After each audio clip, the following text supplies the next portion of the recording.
శ్రీమాత్రే నమ. జై గురు దత్తాత్రేయ నమ.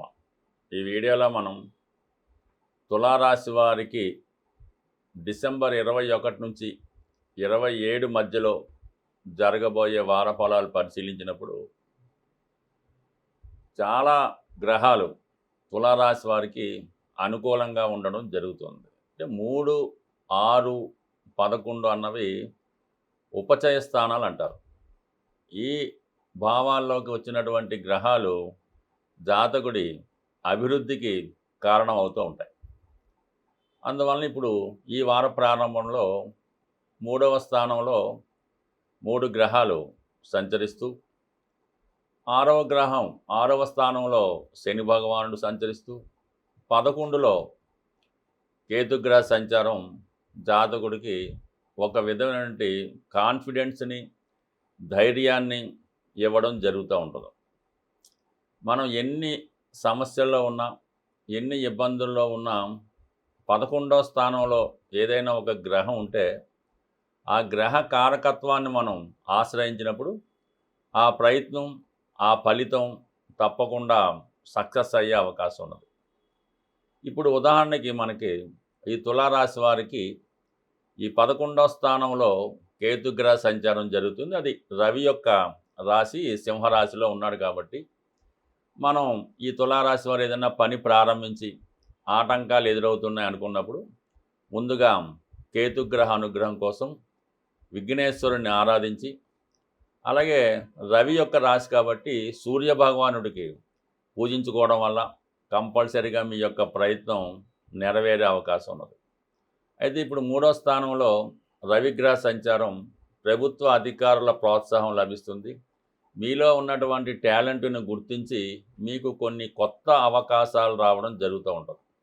ఈ సమయంలో మీరు ఏదైనా ఒక ప్రభుత్వ ఉద్యోగం కొరకు ప్రయత్నం చేస్తున్నా, లేదంటే ఈ ఫిజికల్ ఫిట్నెస్ లాంటివి కొద్దిగా ఈ మిలిటరీ, ఈ పోలీస్ డిపార్ట్మెంట్లో ప్రవేశించినప్పుడు వారికి ఫిజికల్ ఫిట్నెస్, వాకింగ్, రన్నింగ్ లాంటి పోటీల్లో విజయానికి ఇది అనుకూలంగా ఉంది. 3వ స్థానంలో కుజగ్రహ సంచారం. అయితే మీరు క్రీడా రంగంలో ఉన్నా, మరి ఏదన్నా కాంపిటేటివ్ రంగంలో ఉన్నా 100% ఎక్కువ విజయ అవకాశాలు ఈ సమయంలో మీకు రావడం జరుగుతూ ఉంటుంది. అదే సమయంలో మీరు ఏదైనా ఒక ప్రభుత్వ ఉద్యోగాన్ని ఆశిస్తున్నా, ఒక ప్రభుత్వ పథకం కొరకు ఎదురు చూస్తున్నా, ఒక ప్రభుత్వ పదవి కోసం అంటే రాజకీయ పదవి కోసం ఎదురు చూస్తున్నా, ఈ సమయంలో మీరు చేసే ప్రయత్నాలు చాలా వరకు అనుకూలిస్తాయి. మీ యొక్క ప్రయత్నానికి మీ ఫాలోవర్స్ అవ్వచ్చు, మీ యొక్క రాజకీయ అనుచరులు అవ్వచ్చు, మీ కుటుంబ సభ్యులు కూడా సంపూర్ణంగా సహకరించడం జరుగుతూ ఉంటుంది. ప్రయత్నం మాత్రం చాలా ఇమీడియట్గా వెళ్తుంది. దాని తర్వాత వచ్చే ఫలితం కూడా మీకు అనుకూలంగా రావడం జరుగుతుంది. అయితే శుక్రుడు కూడా రాష్ట్రాధిపతిగా ఉన్నటువంటి శుక్రుడు కూడా 3వ స్థాన సంచారం చేయడం వల్ల, మరి రవితో అస్తంగత్యం చెందడం వల్ల ఏంటంటే వ్యక్తిగత ఆరోగ్య విషయంలో తప్పకుండా కొంత ఇబ్బందులు ఎదురవుతుంటాయి. మరి మీరు ఏ ప్రయత్నం చేసినా కొద్దిగా అనారోగ్య సమస్యలతో బాధపడుతూ ఉంటారు. ఎక్కువగా స్త్రీలకి ఈ సమయంలో ఎక్కువ అనారోగ్య సమస్యలు, కొన్ని వైవాహిక జీవితంలో ఇబ్బందులు, చికాకులు, మానసిక అశాంతి ఎదుర్కోవడం జరుగుతూ ఉంటుంది. కాబట్టి కంపల్సరీగా ఈ రాశిలో ఉన్నటువంటి స్త్రీలు ఈ శుక్రగ్రహానికి తగు విధమైన పరిహారం చేసుకోవడం అన్నది చెప్పుకోదగ్గ సూచన. అయితే మీకు రవి 6వ స్థాన సంచారం వల్ల ఎటువంటి జటిలమైన సమస్య అయినా ఈ సమయంలో పరిష్కారం అవుతుంది. అయితే యాస్టీజ్గా మాత్రం ఈ స్పెక్యులేషను, షేర్ మార్కెట్, బెట్టింగు, జోదం లాంటివి చాలా వరకు వాయిదా వేసుకోవడం మంచిది.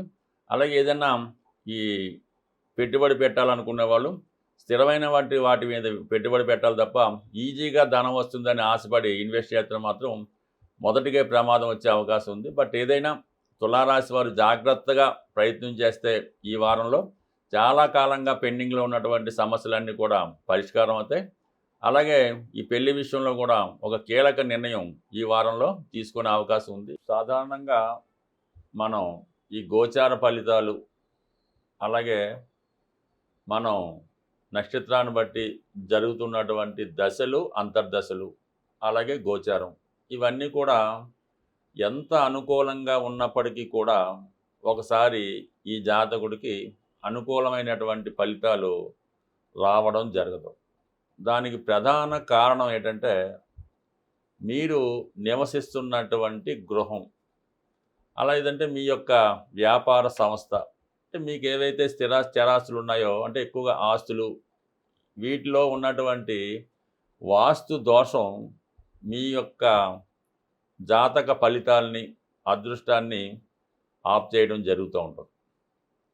సో ఈ విధంగా మీరు నివసిస్తున్న గృహాన్ని ముందు సరిచేసుకుంటే ఈ గోచార ఫలితాలు కానీ, దశ అంతర్దశ ఫలితాలు కానీ అనుకూలంగా రావడం జరుగుతుంటుంది. ఉదాహరణకి మీ గృహంలో తూర్పు దిక్కు దోషం ఉంటే రవి యొక్క ఫలితం మీకు పొందలేకపోతుంటారు.